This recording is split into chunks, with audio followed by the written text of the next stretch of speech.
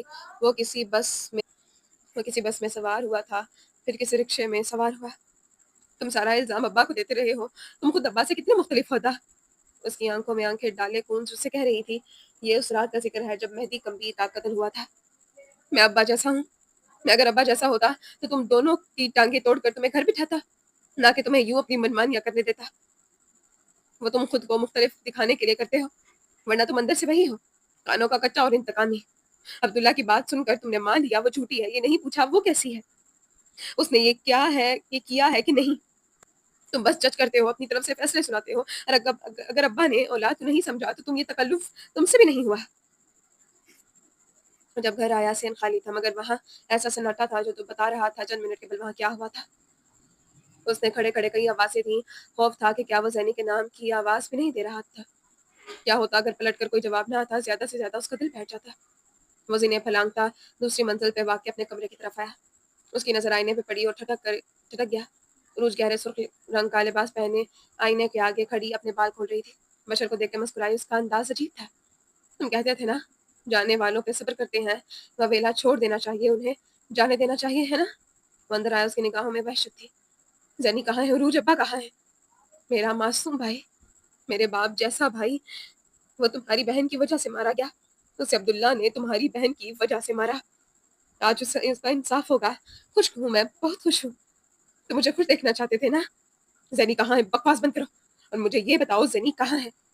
وہ آگے آیا، بازو سے پکڑ کر اس کا رخ اپنی طرف کیا۔ عروج کی آنکھیں غیر انسانی تھی، صدمے نے اسے پاگل کر دیا تھا۔ جب وہ مرے گی تب مجھے سکون آئے گا، میرے بھائی کی روح کو بھی سکون آئے گا۔ میں بہت خوش ہوں، اسے مر ہی جانا چاہیے۔ بشر پیچھے ہو کر ہاتھ سر کے بالوں میں پھنسائے یہاں سے وہاں چکر کاٹنے لگا۔ وہ بے رحمی سے لب کاٹنے لگا۔ گھر کی عورت سے بات نکلوانے کا اس نے اپنے گھر میں ایک ہی طریقہ دیکھا تھا، ہاتھ اٹھانا۔ وہ واپس عروج تک آیا، اس کا ہاتھ اپنے ہاتھ میں لیا۔ کہاں ہے وہ؟ مجھے بتاؤ پلیز، بتاؤ مجھے میری بہن کہاں ہے؟ مجھے جاننے کا حق ہے، مجھے بھی جاننے کا حق ہے۔ مجھے بتاؤ میرے بھائی کی لاش کہاں ہے؟ میں بتاؤں؟ کہانی میں ایک فرد کا اضافہ ہوا۔ کھلے دروازے سے کوئی اندر آیا۔ اس کا رویا رویا چہرہ متورہ مانگ کے بشر نے بے اختیار اسے دیکھا۔ مجھے پتا ہے وہ کہاں ہے۔ وہ تیزی سے اس کی طرف آیا۔ کہاں ہے وہ؟ اگر تم نے اسے بتانے کی کوشش کی تو میں نانا کو سب بتاؤں گا۔ عروج پھنکاری۔ بشر کسی زخمی شیر کی طرح اس کی طرف مڑا۔ اگر آج تم نے میری اجازت کے بغیر اس کمرے کا دروازہ کھولا یا اس چوکھٹ کے باہر گئی یا پھر تم نے کسی کے سامنے کچھ کہا تو تم میری طرف سے آزاد ہو۔ تو اپنی جگہ پہ جامد ہو گئی۔ بشر کے کہے کو مذاق سمجھنے کی غلطی وہ کر ہی نہیں سکتی تھی۔ وہ کون سے کچھ پوچھ رہا تھا، پھر کونچ نے اسے کوئی نمبر ملاتے ہوئے دیکھا، وہ زیگم کا نمبر تھا اور بشر دیوانہ وار اس کا نمبر ملایا جا رہا تھا۔ وہ کراچی جیسے شہر میں اسے کہاں ڈھونڈتا؟ او خدایا، وہ لوگوں کے اس سمندر میں اسے کہاں کھوج کر لاتا؟ اب بدرست ہے اور اتنا شکری ہوتی ہے۔ تم دونوں نے میرے دیے مان کی قدر نہیں کی۔ اس کے لہجے میں زہر تھا۔ تم نے بھی تو گروہ کیا ہی نہیں تھا، تم وہیں کے وہیں ہو۔ باہر سے خود کو جتنا چاہے بدل لو، تم اندر سے بالکل ویسے ہی ہو جیسے ابا۔ تم حاکم نواب کی کابن کاپی ہو۔ تم صرف اور صرف باہر سے بدلے، اندر سے تم بالکل ویسے ہو۔ تم اسے سزا دے رہے ہو، ٹھیک ہے دو، لیکن ایک بیٹا ضرور پیدا کرنا تاکہ کل اگر تمہاری بیٹی کوئی غلطی کرے تو اسے مارنے والے کو موجود ہونا چاہیے۔ وہ اسے بکتے بکتے چھوڑ کمرے سے نکل گیا تھا، لیکن یہ لفظ کبھی اس کے دماغ سے نہیں نکل سکے۔ میں کال کروں؟ جو شکر پوچھا۔ بشر نے اسے دیکھا، پھر دوپٹے کے حالے میں چھپے اس کے موبائل کو اور گہری سانس بھر کر رہ گیا۔ کونج نے اپنا موبائل نکالا اور سیگم کے نمبر پہ کال کی۔ جو 7 بادشاہیاں رد کر سکتا تھا، اس نے اس کال کو رد نہیں کیا۔ یہ جیسے جنگ کے عین درمیان کسی سپاہی نے تلوار چھوڑ محبوب کے خط لکھنے کو قلم چن لیا ہو۔ کال اٹھا کر اس نے بشر کو موبائل دیا۔ وہ اس سے وقت مانگ رہا تھا، وہ اسے رکنے کو کہہ رہا تھا، بس 5 منٹ کی بھیک مانگ رہا تھا۔ بشر حاکم کب اتنا مجبور نہیں ہوا تھا۔ وہ اس کے سامنے گڑ گڑا رہا تھا۔ اس نے موبائل کان سے اتارا اور عروج بھرائی ہوئی آنکھوں سے اسے دیکھ رہی تھی۔ تم نے میری عزت نہیں کی، تمہیں راس نہیں آئی، اسی کے انداز میں کہتا وہ کمرے میں واپس آیا۔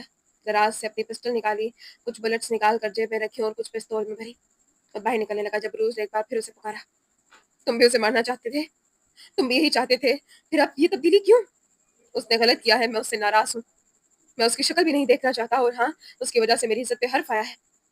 تم سب اچھوں کی درمیان ہاں میری بہن بری تھی، لیکن میں اسے تم سب سے دور بھیج رہا ہوں، جہاں اس پہ کسی کا سایہ نہیں پڑے گا، نہ اچھوں پہ اس بری کا۔ لیکن وہ مرے گی نہیں، میں اسے مرنے نہیں دوں گا۔ وہ کہہ کر چلا گیا۔ کنج اس کے پیچھے گئی۔ زینوں کی دائیں طرف بنے کمرے میں حاکم اب بھی اس فون سٹینڈ کے پاس بیٹھے تھے۔ بشر نے انہیں دیکھا اور انہوں نے بشر کو، وہ آج بھی کمزور مرد تھے، باپ بھائی کے سامنے بیٹی کو پروٹیکٹ نہیں کر سکے۔ بشر کا سب سے بڑا خوف آج ختم ہو گیا تھا۔ وہ حاکم نواب نہیں تھا، وہ ایک اچھا مرد تھا، محافظ مرد۔ وہ اپنے باپ جیسا نہیں تھا، وہ برتر تھا۔ ان پہ ایک درہم بھری نظر نگاہ ڈالتا وہ چلا گیا۔ اس شخص سے کس شے کا حساب لیتا جس نے زندگی کے ہر باب میں خسارے بھرے تھے؟ ویرانے میں خاموشی بول رہی تھی۔ رسیوں کے ساتھ بندھی ہوئی لڑکی اس کی آنکھوں میں دیکھ رہی تھی۔ زیگم کے ہاتھوں کی گرفت پستول پہ سخت تھی۔ وہ گلابی پڑتی آنکھوں سے زینیا کو دیکھ رہا تھا۔ پستول اب بھی اس کے ماتھے پہ تھی۔ تم مجھے نہیں مار سکتے زیگم۔ اس کا لہجہ بیٹھا ہوا تھا مگر گردن اٹھی ہوئی تھی۔ اپنی زندگی پہ ہار ماننے کو تیار نہیں تھی۔ وجہ کوئی مہدی کمبی نہیں تھا، وجہ کوئی CSS کا پرچہ نہیں تھا، وجہ وہ خود تھی، خود اور اس کی آتی جاتی سانس تھی۔ زینیا زندگی پہ ہار نہیں مان سکتی تھی۔ تم نے ہمارے ساتھ بہت غلط کیا ہے، تم نے ہمارے خاندان کو برباد کر دیا، تمہاری وجہ سے میرا بھائی مر گیا۔ وہ رونے لگا تھا، آنکھوں میں ایسا دکھ تھا کہ لمان پستول والا ہاتھ لرز رہا تھا۔ تمہارے بھائی کا قتل نہیں ہوا، وہ جھوٹ بول رہا ہے اور اسے اس جھوٹ پہ بھی کوئی سزا نہیں دے گا۔ تمہارے بھائی کی قاتل روایتیں ہیں، میں نے کچھ نہیں کیا۔ وہ اس کی آنکھوں میں آنکھیں ڈالے گردن سیدھی کیے کہہ رہی تھی۔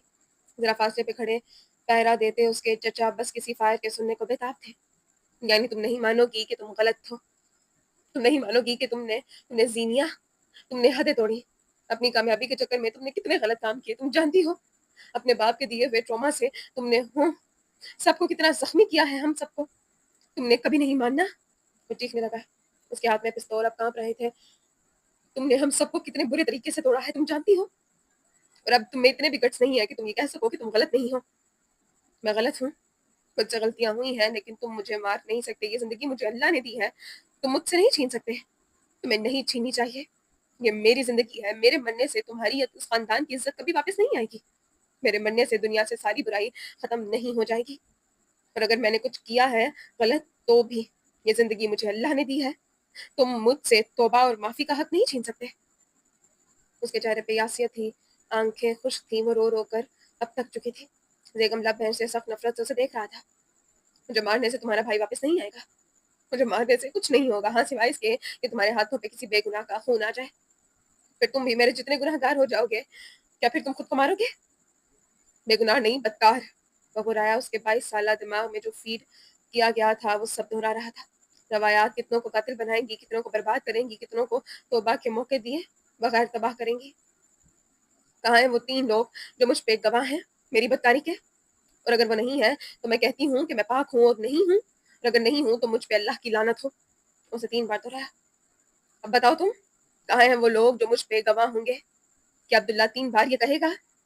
اور اگر کہے گا تو کیا تم اس کا یقین کرو گے؟ بقول تمہارے، وہ تمہارے بھائی کا قاتل ہے، تم قاتل کا یقین کرو گے؟ زینیا آگے، زیگم کا بندوق والا ہاتھ بے تھم ہو کر پہلو میں گرا۔ میں اگر بری ہوں تو مجھے اچھی بننے کی مہلت چاہیے، اگر گناہ گار ہوں تو مجھے توبہ کا حق ہے، اور اگر میں نے زندگی میں غلط کام کیے ہیں تو یہ زندگی مجھے اللہ نے دی ہے، تم اسے نہیں چھین سکتے، اور اگر تم نے ایسا کیا تو میں روز محشر تم سے حساب لوں گی، میں تمہیں کبھی معاف نہیں کروں گی۔ وہ مزید برداشت نہیں کر سکا، گیلی ریت پہ سر ہاتھوں میں گرائے وہ پنجوں کے بل شکست خوردی سے بیٹھ گیا۔ وہ تھک گیا تھا۔ اس خاندان کے ہر فرد اسی طرح تھکا ہوا تھا۔ ہر ایک کو خاندان نے مختلف موت مارا تھا۔ یہ کیا ہو رہا ہے؟ یہ کیا بن گئے ہیں ہم؟ وہ رونے لگا، بے اختیار، بے بس سا۔ میں ایک انسان کو مارنے کے لیے تیار ہوں، میں بشر، ہم سب کہاں گئے ہیں؟ مجھے کچھ سمجھ نہیں آ رہی، میں تمہیں مار نہیں سکتا، میں کیسے کسی انسان کو مار سکتا ہوں؟ اگر میں نے تمہیں ماروں گا تو یہ روایات مجھے جینے نہیں دیں گی، میرا بھائی، میں اسے کیا دکھاؤں گا؟ زینیا اس کے قریب بیٹھی، بالکل اسی طرح۔ اس کی آنکھوں میں ایک بار پھر چمک تھی، سروائیور کی چمک۔ تم مجھے بازو میں گولی مارو، تمہارے کپڑوں پہ خون لگے گا، وہاں کھڑے چاقو اور ذوالفقار فائر کے آواز سن کر یقین کر لیں گے۔ تم مارو مجھے۔ اسے بڑی دیدہ دلیری سے اپنے بازو آگے کیا۔ زیگم اسے دیکھ کر رہ گیا۔ مجھے مارو زیگم، پلیز مارو۔ میں نہیں مار سکتا، میں کیسے مار سکتا ہوں؟ وہ پیچھے ہونے لگا بے یقینی سے۔ اور اگر میں مار بھی دوں تو کچھ نہیں ہوگا، وہ جاہل لوگ میرا یقین نہیں کریں گے، وہ یہاں آ جائیں گے۔ میرے پاس حل ہے۔ آدھا ملک اس کا دشمن تھا، کچہری میں اس پہ کیس چل رہا تھا، وہ قتل کی FIR میں نامزد تھی، 7 روزہ ریمانڈ کاٹ کے لائی تھی، اور اس وقت بھی وہ جینا چاہتی تھی، وہ خود پہ اپنی زندگی پہ ہار نہیں مان رہی تھی۔ کیا عورت تھی وہ! اس وقت بھی اس کے پاس حل تھے، کیا شاید تھی وہ!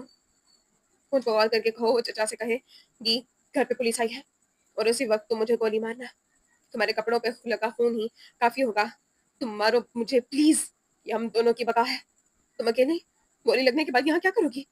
تمہارا دماغ خراب ہو گیا ہے کیا؟ وہ پھٹی ہوئی آواز میں چلایا، میں دیکھ لوں گی، تم گولی مارو۔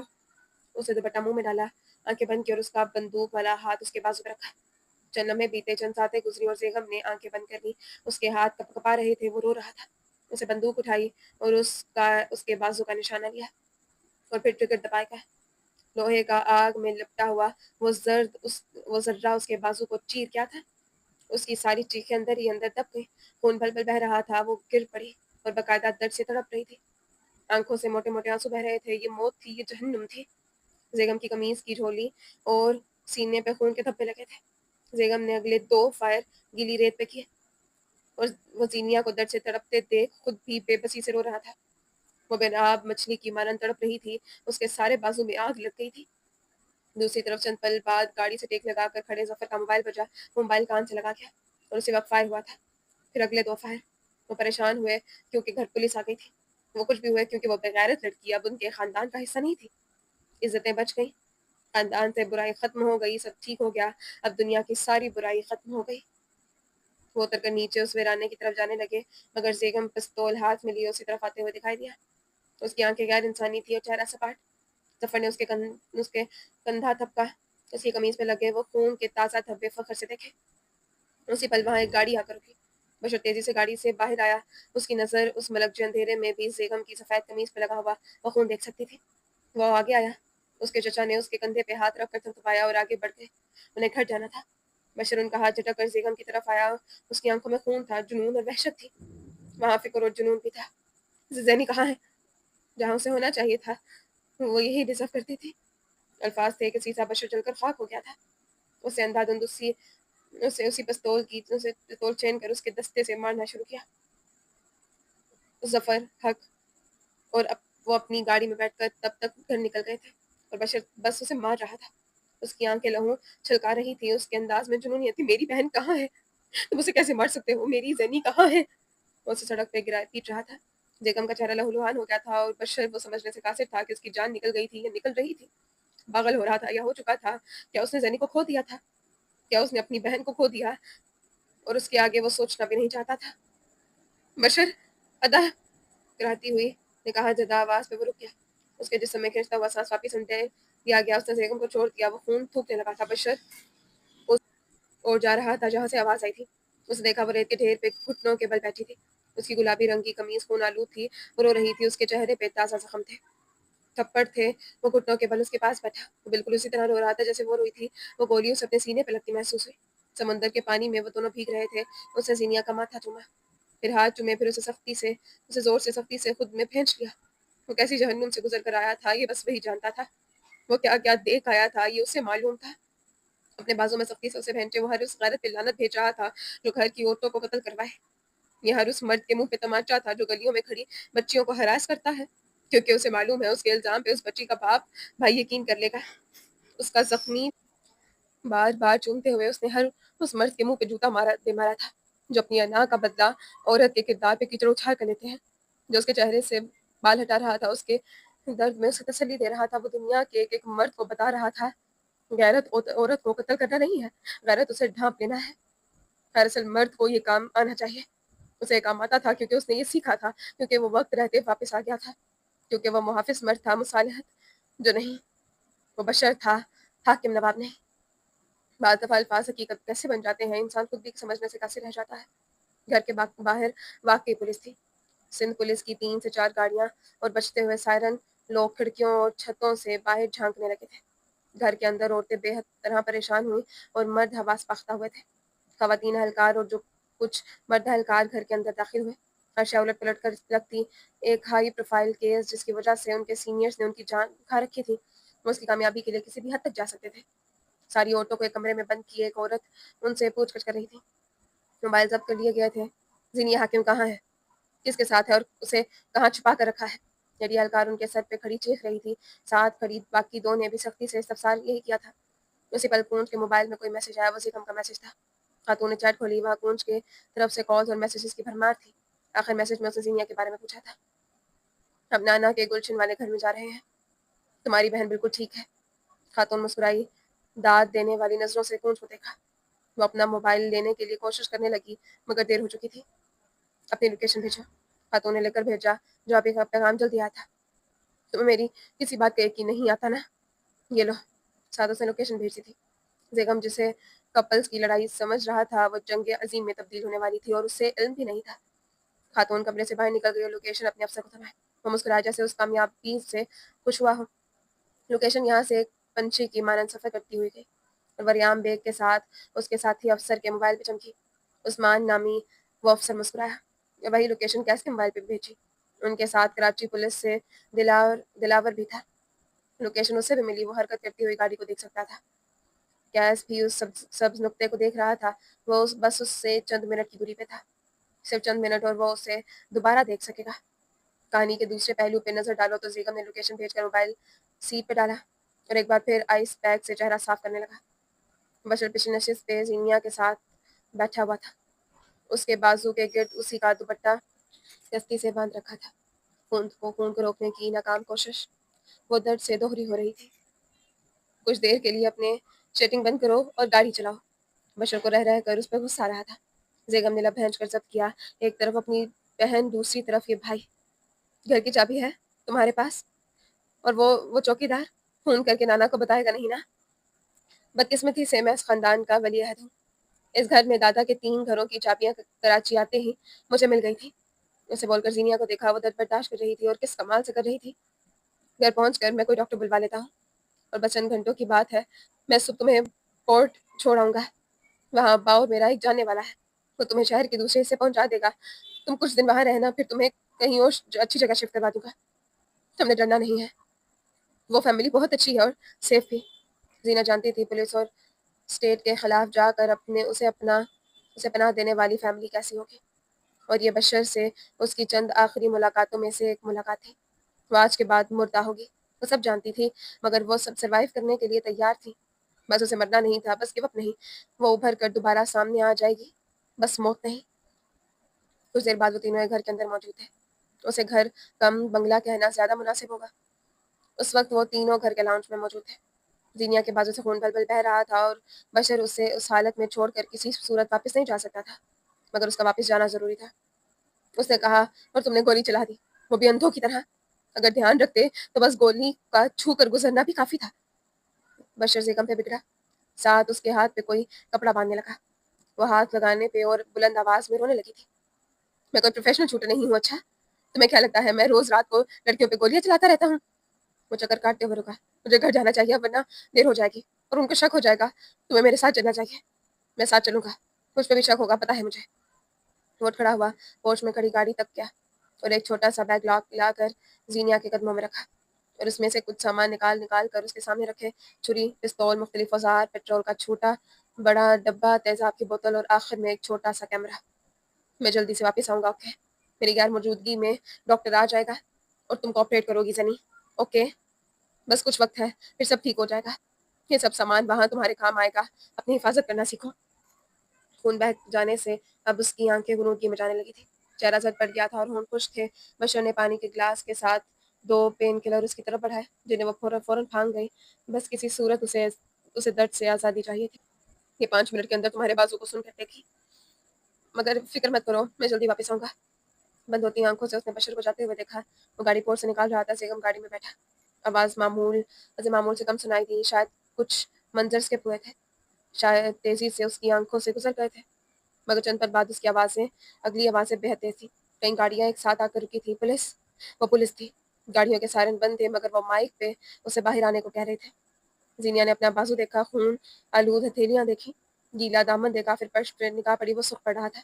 دروازہ توڑ کر کوئی اندر گھسا اور یہی وہ لمحہ تھا جب وہ پوری طاقت مجتمع کرتے اس نے بیگ اٹھایا، پیٹرول کو لاؤنج کے دروازے پہ چھڑکا اور آگے بڑھ کر کچھ راہداری میں چھڑکا۔